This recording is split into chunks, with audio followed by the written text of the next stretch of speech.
আসসালামু আলাইকুম প্রিয় দর্শক, অন্য মঞ্চের আলাপচারিতায় আপনাদের সকলকে স্বাগত জানাচ্ছি। মনে করিয়ে দেই যে অনেকদিন আগে বলেছিলাম তারেক রহমান দেশে ফিরতে পারবেন না, অন্তত ইউনূস মহাজনের আমলে তো নয়। লন্ডনে তারা বৈঠক করে নির্বাচনের তারিখ ঘোষণা করলেও তারপর থেকে থেমস নদী দিয়ে অনেক পানি বয়ে গেছে। সর্বশেষ বলা বলি হচ্ছে যে 7ই নভেম্বর তারেক রহমান দেশে ফিরছেন।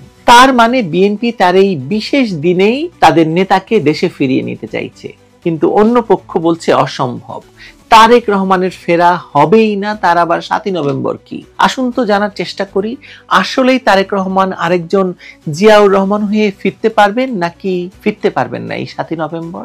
কি হবে তারেক জিয়া যদি ফিরতে পারেন 7ই নভেম্বর, আর কি হবে যদি না ফিরতে পারেন?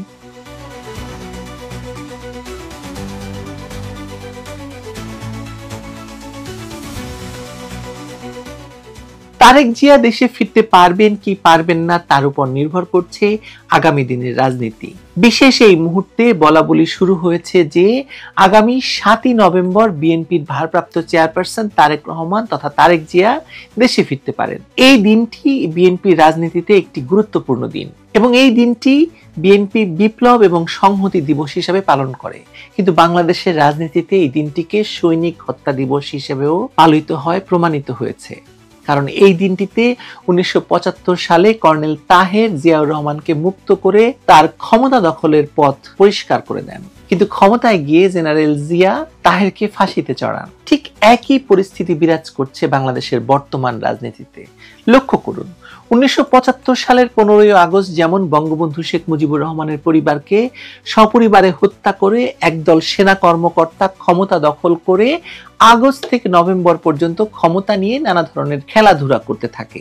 90 দিনের নবাবী পায় খন্দকার মুশতাক। অপরদিকে 2024 সালে শেখ হাসিনার সাংবিধানিক সরকারকে ভয়ঙ্কর সন্ত্রাসের মাধ্যমে উৎখাত করে ক্ষমতা তুলে নেয় একদল সন্ত্রাসী। তারা ইউনূসকে মুশতাকের মতো বসায়। তাদের উদ্দেশ্য ছিল বঙ্গবন্ধুর মতো শেখ হাসিনাকেও সপরিবারে খুন করার। তারা সেটা পারেনি। 1975 সালে জিয়াউর রহমান যেমন নিজে কুতে অংশ নেননি ঠিকই, কিন্তু পেছন থেকে কুচক্রীদের সঙ্গে হাত মিলিয়েছিলেন। বিএনপি এবারও তেমনি জুলাই সন্ত্রাসীদের মদদ দিয়েছে, ক্ষমতারও ভাগ পেয়েছে, সরাসরি অংশ নেয়নি। 1975 সালের 7ই নভেম্বর বিএনপির প্রতিষ্ঠাতা রাষ্ট্রপতি এবং অবৈধভাবে ক্ষমতা দখলকারী জিয়াউর রহমান রাষ্ট্র ক্ষমতা পুরোপুরি নিজের দখলে নিয়ে আসেন। এবারও বিএনপি মনে করছে যে তারা ডক্টর ইউনূসের হাত থেকে একটি তথাকথিত নির্বাচনের মাধ্যমে ক্ষমতার দণ্ডটি নিয়ে নেবে। এসব নিয়েই বিগত 1 বছরেরও বেশি সময় ধরে ইউনূস সরকারের সঙ্গে বিএনপি আঁতাত করে চলেছে, কিন্তু শেষ দিকে এসে জুলাই সনদ নিয়ে বিএনপি এবং ইউনূস সরকার এবং তার সঙ্গী জামায়াত এনসিপির সঙ্গে বিএনপির দ্বন্দ্ব ভয়ঙ্কর অবস্থায় পড়েছে এবং মনে হচ্ছে যে যে কোনো মুহূর্তে বিএনপিকে বাদ দিয়ে ইউনূস জামায়াত এনসিপি মিলে একটি গণভোট অনুষ্ঠান করে সংবিধান বাদ দিয়ে রাষ্ট্র ক্ষমতার পুরোপুরি দখল নিয়ে নিতে পারে। এমত অবস্থায় অনেকেই মনে করছেন যে 7ই নভেম্বর তারেক রহমানের দেশে ফেরাটা সম্ভব হলে ইউনূস জামায়াত এনসিপি সে কাজটি করতে পারবে না।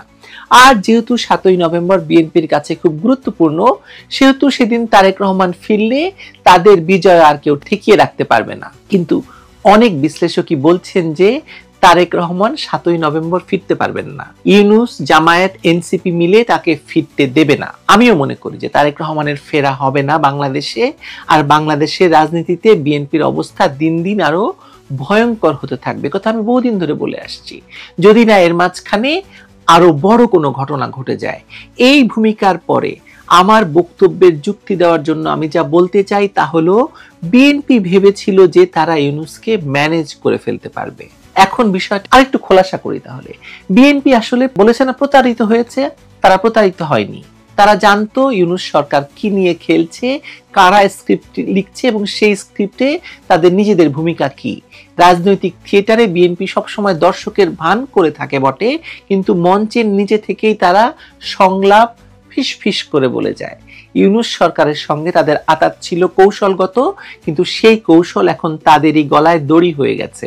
জুলাই সনদের সময় থেকে বিষয়টা পরিষ্কার, বিএনপি জানে সব, তবু তারা অভিনয় চালিয়ে গেছে বা যাচ্ছে। দেখুন, মির্জা ফখরুল ইসলাম আলমগীর এখনো নিয়মিতভাবে যোগাযোগ রাখছেন আলী রিয়াজ, ইউনূস এবং বিদেশি সংযোগদের সঙ্গে। সালাউদ্দিন আহমেদ যখন প্রকাশ্যে জুলাই সনদের কথা বলেন, তার ভাষায় সেই ব্যঙ্গ ভরা নিশ্চিত ভাবটা বোঝা যায়, সবাই জানে কি চলছে, কেউ মুখে আনছে না।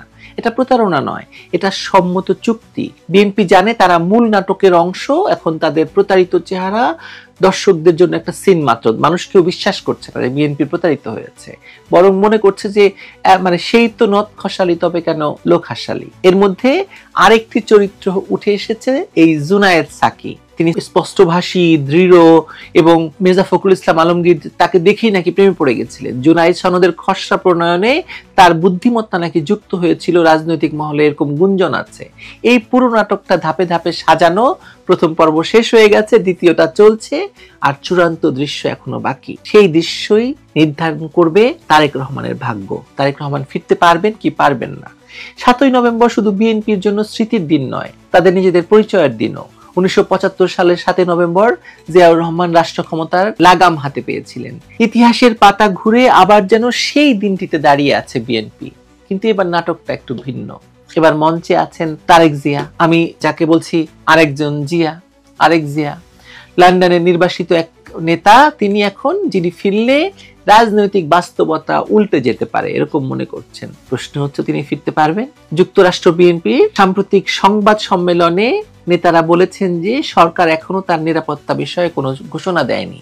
অর্থাৎ ভয়টা তো বাস্তব। আমি এই কথাই বলেছিলাম যে তারেক জিয়াকে এই সরকার কোনোভাবে বাংলাদেশে নামতে দিবে না। নিরাপত্তার অজুহাত হোক, এবং বা নামলেও তাকে হয়তো খুন করে ফেলা হবে। খুন করে ফেলে বলবে এটা আওয়ামী লীগ করেছে, ভারত করেছে, তাদের তো কোনো অসুবিধা নেই, করবে তারা নিজেরাই, ডিপ স্টেট বাংলাদেশের। একদিকে নিরাপত্তার অজুহাত, অন্যদিকে প্রশাসনিক টানাপোড়েন। সরকারের তরফে আইনি বাধা নেই বলা হলেও প্রশাসনিক জটিলতা এবং অদৃশ্য নির্দেশনা বিষয়টাকে জট পাকিয়ে ফেলেছে। তারেক রহমান ফিরলে বিএনপি তাৎক্ষণিকভাবে রাজনীতিতে গতি ফিরে পাবে। লন্ডন থেকে ভার্চুয়াল রাজনীতি চালানো আর দেশের মাটিতে দাঁড়িয়ে জনগণের নেতৃত্ব দেওয়া তো এক জিনিস নয়। বিএনপির অনেক নেতাই হয়তো ভেতরে ভেতরে চান তিনি ফিরুন, কারণ তাতে তার দলের ক্ষমতার ভারসাম্য বদলে যাবে। আবার বিদেশি মহলেও তার প্রত্যাবর্তন নিয়ে দ্বিধা আছে, কারণ তিনি ফিরলে নতুন ক্ষমতার অঙ্ক তৈরি হবে। অন্যদিকে বিএনপির তৃণমূল চায় তিনি ফিরুন, কারণ তারা দীর্ঘদিন ধরে নেতৃত্বের শূন্যতায় ভুগছে। একজন দৃশ্যমান নেতার অভাব তাদের আন্দোলনকে দমিয়ে রেখেছে। তারেক রহমান দেশে ফিরলে সেই শূন্যতা পূরণ হবে এবং বিএনপির ভেতরকার হতাশা কাটবে। কিন্তু যদি তিনি না ফেরেন, তাহলে সেটি হবে বিএনপির জন্য ভয়ঙ্কর অস্তিত্বের সংকট। দীর্ঘদিনের এই যে প্রবাসী জীবন বা চোখের আড়ালে থাকা নেতৃত্বকে দুর্বল করে দেয়, রাজনীতিকে ক্ষয় করে দেয়। দেশের রাজনীতিতে জায়গা খালি থাকে না, কেউ না কেউ এসে সেটি পূরণ করে। ইউনূস, জামায়াত, এনসিপি, এই জোট হয়তো এই শূন্যতার মধ্যে, বিএনপি রাজনৈতিক শূন্যতা, কারণ আওয়ামী লীগকে তো পাঠিয়ে দিয়েছে, শেখ হাসিনা নেই, এরা ক্ষমতাশালী হয়ে উঠেছে। আর তার ফলে কি হবে, এরা যদি আরো শক্তিশালী হয়ে ওঠে তাহলে বিএনপি ভাঙনের পথে যাবে। আর তার মানে এখানে মূল প্রশ্ন হচ্ছে, তারেক রহমান কি 2025 সালের 7ই নভেম্বর আরেক জিয়া হয়ে ফিরবেন, নাকি রাজনীতি থেকে হারিয়ে যাবেন? কারণ যদি তিনি ফিরতে পারেন তাহলে সেটি হবে প্রতীকী পুনরুত্থান। মানে 1975 সালে জিয়াউর রহমান যেরকম রাষ্ট্র ক্ষমতা দখল করেছিলেন, তেমনি 2025 সালে তার উত্তরসূরি, তারই সন্তান সেই ক্ষমতার প্রতীকী পুনরুদ্ধার মানে করলেন বা করবেন ভোট, জনসমর্থন, প্রতিরোধের মাধ্যমে। আর যদি তিনি না ফিরতে পারেন তাহলে তার রাজনৈতিক অস্তিত্ব মুছে যাবে বা মুছে গেছে বলতে পারেন। রাজনীতি নির্বাসনকে সহ্য করে না, দূরত্ব মানে বিস্মৃতি। বাংলাদেশ এখন নেতৃত্ব শূন্য, বিশেষ করে বিএনপি এরকম এক সময়ের ভিতর দিয়ে যাচ্ছে। বাংলাদেশ যেমন, বিএনপিও তেমন, উভয় নেতৃত্ব শূন্য। বাংলাদেশের জনগণও এমন এক নেতার খোঁজে আছে যিনি তাদের আশা আকাঙ্ক্ষার প্রতীক হতে পারেন। কিন্তু তারেক রহমান যদি সেই মুহূর্তে অনুপস্থিত থাকেন, তবে তার নামও ইতিহাসের এক পরিত্যক্ত ফুটনোট বা পাদটিকা হয়ে যাবে। 7ই নভেম্বর তাই কেবল স্মৃতির তারিখ হবে না, এটা একটা ভবিষ্যৎবাণীর দিনও হয়ে যাবে। এক সময় একজন জিয়া এই দিনে রাষ্ট্র ক্ষমতা দখল করেছিলেন, এখন দেখা যাক আরেক জিয়া দেশে ফিরতে পারেন নাকি ইতিহাস তাকে নির্বাসিত করেই রাখবে। আমার কেন জানি মনে হয় 7ই নভেম্বর তারেক জিয়া ফিরতে পারবেন না। দেখাই যাক কি হয়। হতাশ বিএনপির হতাশা আরো এক দফা বাড়ালো অধ্যাপক ইউনূসের উপদেষ্টা পরিষদ। একদিন আগেই তারেক রহমান হতাশা লুকাতে না পেরে বলেছিলেন, এমন তো হওয়ার কথা ছিল না। সেদিনই আবার জামায়াত নেতা আব্দুল্লাহ তাহের বিএনপিকে আলোচনায় বসতে প্রস্তাব দিয়েছিলেন। অধ্যাপক ইউনূসের উপদেষ্টা পরিষদ বিএনপিকে কাঁচা গায়ে নুনের ছিটা দিতেই রুখে নিলেন জামাতের সেই প্রস্তাব। উপদেষ্টা পরিষদের জরুরি বৈঠক শেষে জানা গেল, রাজনীতির খেলার মাঠে অধ্যাপক আলী রিয়াজ যে গিট্টুটি লাগিয়ে দিয়েছেন সেটি ছোটাতে হবে রাজনৈতিক দলগুলোকে। এতদিন ঐক্যের নামে তামাশা খেলায় ম্যাচ রেফারি ছিলেন অধ্যাপক ইউনূস, আর খেলা চালাতো আরেক রেফারি আলী রিয়াজ। ঐক্যমত্য কমিশনের নামে ছিল বড় এক খেলার মাঠ। এবার বিএনপিকে সরকার জানিয়ে দিয়েছে, নতুন খেলায় না থাকবে মাঠ, না থাকবে রেফারি, যেমন খুশি তেমন সাজোর মতো খেলায় নিজেদেরকে ঐক্যে পৌঁছাতে হবে। চোখে সর্ষে ফুল দেখতে পাওয়া বিএনপি আপাতত দিশেহারা। দিশা ঠিক করতে জরুরি তলবে লন্ডনে পাড়ি দিয়েছেন দলটির নেতা সালাউদ্দিন আহমেদ। ঘরের হতাশা যাতে মাঠে ছড়িয়ে না পড়ে সেজন্য দিয়েছে দাবার দুর্বল চাল। আকস্মিকভাবে 237 আসনে প্রার্থী ঘোষণা করেছে বিএনপি, যেখানে নির্বাচন নিয়ে কাটছে না অনিশ্চয়তা, তৃণমূলে বাড়ছে দলীয় সংঘাত, সম্ভাব্য জোট শরিকদের আসন ছাড় নিয়ে বিভিন্ন জায়গায় চলছে রক্তারক্তি।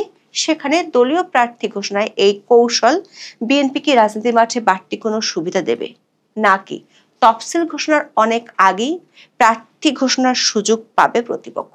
সূত্রগুলো বলছে, বিএনপির নাকের জল চোখের জল এক করার মিশনে নেমেছে সরকার একটি পক্ষ ও জামাত ইসলামী। সেই কৌশলের বিস্তারিত জানতে চলুন যাওয়া যাক বিশ্লেষণে।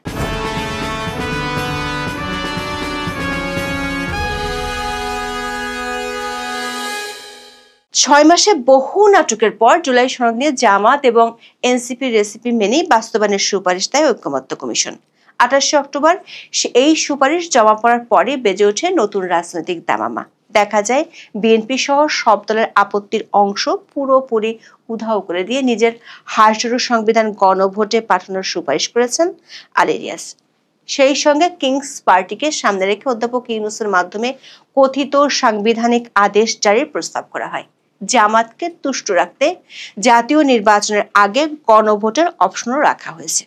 ঐক্যমত্য কমিশনের এই সুপারিশে মাথায় আকাশ ভেঙে বিএনপি এখন দিশেহারা। যে দলের মহাসচিব সনদ পর কুর্নিশ ঠুকেছিলেন অধ্যাপক ইউনূসকে, তিনিই তোলেন প্রতারণা করার অভিযোগ। এমনকি দলের ভারপ্রাপ্ত চেয়ারম্যান তারেক রহমানের কণ্ঠেও শোনা গেছে স্পষ্ট হতাশা। কোনো ধরনের রাগঢাক না রেখেই তারেক রহমান বলেন, যথাসময়ে কি নির্বাচন হবে এমন তো হবার কথা ছিল না। বিএনপি নির্ভরযোগ্য কয়েকটি সূত্র থেকে জানা গেছে, ফেব্রুয়ারিতে ভোট না হওয়ার বিষয়ে এখন দলটির নীতি নির্ধারকরা মোটামুটি নিশ্চিত। এই অবস্থায় করণীয় কি হতে পারে তা ঠিক করতে জরুরি তলবে লন্ডনে উড়ে গেছেন স্থায়ী কমিটির সদস্য সালাউদ্দিন আহমেদ। বিএনপি যখন দিশেহারা তখন পোয়াবারও অবস্থানে আছে জামাত। দলের নেতারা সংকটের সব দায়ে চাপাচ্ছেন বিএনপির উপর। শুধু জামাতই নয়, শিবিরের নেতৃত্বাধীন ডাকসু নেতারাও কথা বলতে শুরু করেছেন। পরিস্থিতির ঘনঘটায় নাকাল বিএনপির সামনে নতুন বজ্রপাত হিসেবে এসেছে অন্তর্বর্তী সরকারের ঘোষণা। মিত্র রাজনৈতিক দলগুলোকে এবার নামানো হচ্ছে গ্লাডিয়েটর ভূমিকায়। 15 মাস ধরে মল্লযুদ্ধের সব আয়োজন শেষ করে ঘোষণা করা হয়েছে 7 দিনের সময়সীমা। বলা হচ্ছে, সংকট সমাধানের কোনো দায় নেবে না, 1 সপ্তাহের মধ্যে দলগুলোকে নিজেদের উদ্যোগে সমঝোতায় আসতে হবে। এর মধ্যে তারা ঐক্যবদ্ধ সিদ্ধান্ত দিতে না পারলে সরকার নিজের মতো করে সিদ্ধান্ত নেবে। উদ্ভূত পরিস্থিতি নিয়ে সবাইকে ঘটা করে জানিয়ে 3রা নভেম্বর জরুরি সভা করে উপদেষ্টা পরিষদ। বিষয়টি নিয়ে ছড়িয়ে পড়ে ব্যাপক গুঞ্জন। সোশ্যাল মিডিয়ায় কেউ কেউ দাবি করেন নির্বাচনের নির্দিষ্ট তারিখ এবং জুলাই সনদ নিয়ে প্রধান উপদেষ্টার ঘোষণা আসতে যাচ্ছে। তবে সব গুঞ্জন যমুনার জলে ভাসিয়ে গ্লাডিয়েটরের মল্লযুদ্ধের সূচি ঘোষণা করেন উপদেষ্টা আসিফ নজরুল। দর্শক, উপদেষ্টা পরিষদের একটি সূত্র বলছে, সরকার এখনো চূড়ান্ত হুইসেল বাজাতে চায় না, তারা আরো বেশ কিছুদিন খেলাতে চায় বিএনপিকে। এর আগে বলটা কখনো বিএনপির কোর্টে, কখনো জামাতে ইসলামের কিংবা কখনো এনসিপির কোর্টে ঠেলে দিত। সেই খেলার মাঠ ছিল জাতীয় ঐক্যমত্য কমিশন নামে অধ্যাপক ইউনূসের নেতৃত্বে অদ্ভুত এক কমিশন, যার কাজ ছিল যত ধরনের অনৈক্য তৈরি করা যায় সে চেষ্টা করা। এবার আর সরকার খেলার মাঠ রাখেনি, কারণ খেলার মাঠের অবস্থা একেবারে সঙ্গীন করে দিয়ে মার্কিন অধ্যাপক আলী রিয়াজ সরে গেছেন। জনশ্রুতি আছে তিনি ফিরে গেছেন নিজের নিরাপদ স্থল যুক্তরাষ্ট্রে।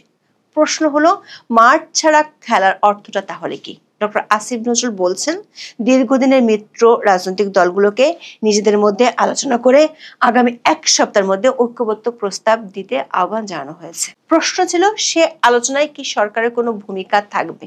আসিফ নজরুলের উত্তর ছিল না, এবার আর সরকার কোনো ভূমিকা রাখবে না, বরং দর্শক হয়ে মজা দেখবে রাজনৈতিক দলগুলো কি করছে। তবে রাজনৈতিক দলগুলো যদি কোনো একক প্রস্তাবে ঐক্যমত্যে পৌঁছাতে না পারে, তাহলে গণভোটের বিষয়ে সরকারই চূড়ান্ত সিদ্ধান্ত নেবে। অর্থাৎ পিলো পাসের খেলা এবার রাজনৈতিক দলের দিকে বালিশ ঠেলে দিল অধ্যাপক ইউনূসের সরকার। সেই বালিশটি আদৌ অক্ষত অবস্থায় সরকারের কাছে আবার ফিরে আসার সম্ভাবনা খুবই কম, কারণ এরই মধ্যে নাম সর্বস্ব দলগুলো খেলার মাঠের বাইরে বিতাড়িত হয়েছে, আর মাঠে যারা আছে তাদের সরকারের দিকে ফিরে তাকানোর ফুরসত নেই। নিজেরাই একে অন্যকে ধরাশয়ী করতে মরিয়া। এর মধ্যে আবার বিএনপির বিরুদ্ধে একজোট জামাত এবং অধ্যাপক ইউনূসের কৃপাধন্য কিংস পার্টি এনসিপি। দর্শক, গত 6 মাস ধরে জাতীয় ঐক্যমত্য কমিশনের নামে অধ্যাপক আলী রিয়াজের বাহিনী এই ঐক্য প্রতিষ্ঠার চেষ্টা করে আসছিলেন। নিজেদের পছন্দসই দল নিয়ে রাষ্ট্রের বিপুল পরিমাণ অর্থ খরচ করে অনেকের গিট্টুটা ভালোভাবে বাদিয়ে দিয়ে ঐক্যমত্য কমিশন বিচার মানে তালগাছ রামার টাইপের একটি সুপারিশ জমা দেয়।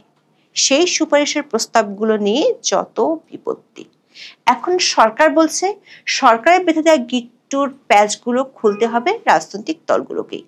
তার জন্য নিজেদের উদ্যোগে নিজেদের আলোচনা করে সমাধানে পৌঁছাতে হবে। হঠাৎ করে রাজনৈতিক দলগুলোর মধ্যকার এই যে আলোচনার মাধ্যমে সমাধানের কথা, সেই ধারণা উপদেষ্টা পরিষদ পেল কোথায়? 2 নভেম্বর জামায়াত ইসলামের কেন্দ্রীয় নায়েবে আমির সৈয়দ আব্দুল্লাহ মোহাম্মদ তাহের রাজধানীর এক অনুষ্ঠানে দেশের পরিস্থিতি নিয়ে খোলামেলা কথা বলতে বিএনপিকে আলোচনায় বসার আহ্বান জানিয়েছিলেন। তার কয়েক ঘন্টা পর অধ্যাপক ইউনূসের উপদেষ্টা পরিষদ জামায়াত ইসলামী সুরে কথা বললেন। সেটি অবশ্য আসিফ নজরুল সংবাদ সম্মেলনে স্বীকার করেছেন। বলেছেন, একটি রাজনৈতিক দল একদিন আগেই এমন প্রস্তাব দিয়েছে। প্রশ্ন হলো, একটি রাজনৈতিক দলের অনানুষ্ঠানিক প্রস্তাব মেনে সরকার যদি শর্ত চাপিয়ে দেয়, তাহলে এতদিন জাতীয় ঐক্যের নামে তামাশা কেন করলো? আবার সরকারকে এমন প্রস্তাব দেওয়ার জন্য ধন্যবাদ দিতেও দেরি করেননি জামাত নেতা আব্দুল্লাহ তাহের। 3 নভেম্বর যুগপৎ আন্দোলনের কর্মসূচি নির্ধারণে বাংলাদেশ খেলাফত মজলিস অফিসে 8 দলের শীর্ষ নেতাদের সঙ্গে বৈঠক শেষে এক সংবাদ সম্মেলনে জনাব তাহের বলেছেন, রাজনৈতিক দলগুলোর মধ্যকার আলোচনায় অন্তর্বর্তী সরকারের প্রধান উপদেষ্টা মোহাম্মদ ইউনূসকে রেফারির ভূমিকা থাকতে হবে। তার মানে নিজেদের পছন্দসই রেফারি আগে থেকে ঠিক করে নিয়েছে জামায়াত ইসলামী। একদিন আগে জামাতের দেয়া প্রস্তাবের সমর্থনে কাজ করার বিষয়টিও তিনি তুলে ধরেছেন। তবে জামায়াত ইসলামী চায় অধ্যাপক ইউনূসই এই ঐক্য তামাশা খেলার শেষ বাঁশিটা বাজাক। সূত্রগুলো বলছে, রাজনীতির খেলার মাঠে বিএনপির অবস্থা এখন দুগ্ধপুষ্য শিশুর মতো হয়ে গেছে। এনসিপির পক্ষ থেকে এরই মধ্যে বেশ কয়েকবার জানিয়ে দেওয়া হয়েছে তারা অধ্যাপক ইউনূসের কথিত সাংবিধানিক আদেশ চায়। সেই সঙ্গে জুলাই সনদের নামে আলী রিয়াজের হারটারু সংবিধানে তাদের একমাত্র আস্থা। এনসিপি নেতা হাসনাত আব্দুল্লাহ 2 নভেম্বর বরিশালে এক অনুষ্ঠানে বলেন, জুলাই সনদের বাস্তবায়নের প্রক্রিয়ার অংশ হিসেবে গণভোটের আদেশ জারি করতেই হবে। অবশ্যই সেটি ডক্টর ইউনূসকে করতে হবে। অন্যদিকে ফেব্রুয়ারির আগে গণভোটের বিষয়ে এক চুলও ছাড় দিতে রাজি নয় জামাত। বিএনপিকে সব ধরনের চাপে রাখতে চায় দলটি। গণভোট কখন হবে, কিভাবে জুলাই সনদ বাস্তবায়িত হবে, পিআর পদ্ধতি নিয়ে বিএনপি যতগুলো সিদ্ধান্ত নিয়েছে সবগুলোতে তাদেরকে রাজনৈতিকভাবে পরাজিত করতে চায় জামাত ইসলামী। দলটির সিনিয়র নেতারা মনে করেন এটি করা গেলে ভোটের আগে বিএনপিকে নৈতিকভাবে পরাজিত করা যাবে। এতদিন যে ভোট হতে দেরি হলো, দেশে যে রাজনৈতিক অস্থিরতা ছিল তার জন্য সরাসরি বিএনপিকে দায়ী করা যাবে। মানে জামায়াত ইসলামী নির্বাচনের আগে প্রমাণ করতে চায় বিএনপি সংস্কার চায়নি, তারা শুধু ক্ষমতায় যেতে চেয়েছে। জামাতের একাধিক সূত্র বলছে, বিএনপি যে কোনো মূল্যে সব ধরনের ছাড় দিয়ে নির্বাচন চায়, কিন্তু ভোটের আগে জামাত ইসলামী এমন পরিস্থিতি তৈরি করতে চায় যাতে সব ধরনের অচল অবস্থার জন্য বিএনপিকে দায়ী করা যায়। সে লক্ষ্যে জামাত পাশে পাচ্ছে সমমনা ইসলামী দলগুলোকে।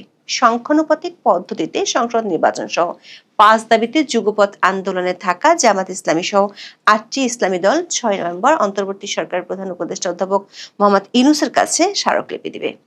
দর্শক, এই 5 দফার দাবি পূরণ করে নির্বাচন হতে হলে 2026 কেন 2028 সালের ফেব্রুয়ারিতেও নির্বাচন হবে কিনা তা নিয়ে আকাশ সমান সন্দেহ আছে। বিএনপি ও এনসিপি সূত্রে জানা গেছে, পর্দার আড়ালে বিএনপির সাথে সরকারের কিংস পার্টি এনসিপির আসন ভাগাভাগি প্রায় চূড়ান্ত হয়ে গেছে। কয়েকদিন আগে এনসিপি নেতাদের জুলাই সনদ নিয়ে গলার সুর ছিল বেশ চড়া। বিএনপিকে নিয়ে ছেলে খেলা মন্তব্যে দলটির নেতাদের কে কাকে ছাড়িয়ে যাবে তা নিয়েছিল প্রতিযোগিতা। তবে পর্দার আড়ালের সমঝোতার কারণে সে সুর পাল্টে যেতে শুরু করেছে। এখন তারা দোষ দিচ্ছে সরকারের ভিতরে একটি পক্ষকে। এনসিপির সদস্য সচিব আক্তার হোসেন সংবাদ সম্মেলনে বলেছেন, ওই পক্ষটি ঐক্যমত্য কমিশনের সুপারিশের বাইরে গিয়ে নিজেরাই ঐক্যমত্য কমিশন হওয়ার চেষ্টা করছে। এই চেষ্টার কারণে নির্বাচন ঝুঁকিতে পড়বে। জনাব আক্তারের দাবি, যখন সরকারের তরফ থেকে সংবাদ সম্মেলন করে আরো 1 সপ্তাহ রাজনৈতিক দলগুলোকে আলাপ আলোচনার কথা বলা হয়, তখন মনে হয় যে সরকার আসলে এই সংস্কারের বিষয়গুলো নিয়ে সাপ লুডু খেলছে। তিনি বলেন, আমরা 96-তে পৌঁছে গিয়েছিলাম, সেটাকে আবার 3-এর ঘরে নিয়ে আসা হয়েছে সাপ কেটে। এই অবস্থায় বাংলাদেশের বর্তমান যে রাজনৈতিক পরিস্থিতি, তাতে সংকট আরো ঘনীভূত হচ্ছে বলে মনে করে এনসিপি। দর্শক, বিএনপিকে এখন ঘিরে ধরেছে চতুর্মুখী সংকট। নির্বাচন নিয়ে তৈরি হয়েছে বড় ধরনের শঙ্কা, তবে এরই মধ্যে দাবার ছকের দুর্বল চাল দিয়ে বাজিমাত করার স্বপ্ন দেখছে দলের কেউ কেউ। জরুরি সলা পরামর্শ করতে সালাউদ্দিন আহমেদ যখন লন্ডনে, ঠিক তখন ঢাকা থেকে 237 আসনে দলের প্রার্থী ঘোষণা করেছেন বিএনপির মহাসচিব মির্জা ফখরুল ইসলাম আলমগীর। সংসদের 300 আসনের মধ্যে 63টি আসন ফাঁকা রেখেছে বিএনপি। ধারণা করা যায় এসব আসনের সম্ভাব্য জোট সঙ্গীদের ছাড় দেয়া হতে পারে। তবে ছাড় দেয়া আসনের কোনোটিতেই সম্ভাব্য জোট সঙ্গী দলের প্রার্থীরা সুবিধা পাবেন এমন সম্ভাবনা নেই। যেমন ব্রাহ্মণবাড়িয়ার 6 আসনটি ফাঁকা রাখা হয়েছে। এখানে মনোনয়ন পেতে আগ্রহী গণসংহতি আন্দোলনের জুনায়েদ সাকি, তবে ইতিমধ্যে তার বিরুদ্ধে বিক্ষোভ করেছেন স্থানীয় বিএনপি নেতাকর্মীরা। আবার পটুয়াখালী 3 আসনটি চান গণ অধিকার পরিষদের নুরুল হক নূর। সেখানেও রয়েছে বিএনপি শক্তিশালী একাধিক মনোনয়ন প্রত্যাশী। কয়েক মাস আগে নিজ এলাকায় বিএনপি নেতাকর্মীদের হাতে অবরুদ্ধ হতে হয় নূরকে। এরই মধ্যে মাদারীপুর, চট্টগ্রাম সহ বেশ কয়েক জায়গায় বিএনপির বিক্ষুব্ধ নেতা ও সমর্থকেরা সহিংসতায় নেমে পড়েছে। যে আশঙ্কা করা হচ্ছিল সে বিপদে পড়তে শুরু করেছে দলটি। শুধু জোট সঙ্গীদের জন্য আসন ছাড় নয়, বিভিন্ন এলাকায় আগাম প্রার্থী ঘোষণার ফলেও বিপদে পড়তে পারে বিএনপি। বিদ্রোহী প্রার্থীরা স্বতন্ত্র অথবা বিএনপির প্রতিপক্ষ দলের মনোনয়ন নিয়ে নির্বাচনে লড়ার জন্য যথেষ্ট সময় পাবেন। এর ফলে ভোটের মাঠ বিএনপির জন্য আরো কঠিন হয়ে পড়বে বলে আশঙ্কা করছেন দলেরই প্রভাবশালী একটি অংশ। এই অংশটি মনে করছে, একের পর এক ভুল রাজনৈতিক সিদ্ধান্তে প্রতিপক্ষের সহজ শিকার পরিণত হচ্ছে বিএনপি। দর্শক, বিএনপি নির্বাচনের স্বপ্ন ধূসর করে দেওয়ার মূল কারিগররা একের পর এক দৃশ্যপট থেকে উধাও হয়ে যাচ্ছে। অধ্যাপক আলী রিয়াজ যুক্তরাষ্ট্রে পাড়ি জমিয়েছেন বলে গুঞ্জন ছড়িয়েছে ফেসবুকে। অন্যদিকে ঐক্যমত্য কমিশনের আরেক প্রভাবশালী সদস্য বদিউল আলম মজুমদার গাইছেন নিজেদের সাফাই। বলেছেন, ঐক্যমত্য কমিশন জনগণের সঙ্গে বা রাজনৈতিক দলের সঙ্গে কোনো প্রতারণা করেনি, একদিন সত্য বের হয়ে আসবে। প্রশ্ন হলো, কি সেই সত্য যা এখন প্রকাশ করছেন না বদিউল আলম মজুমদার? কোন হিসাব নিকাশ পূরণ হওয়ার পর জাতি জানতে পারবে সেই গোপন সত্য? এখন এ পর্যন্ত। সবাই ভালো থাকুন, সুস্থ থাকুন, নিরাপদে থাকুন। দেখা হবে আগামী পর্বে।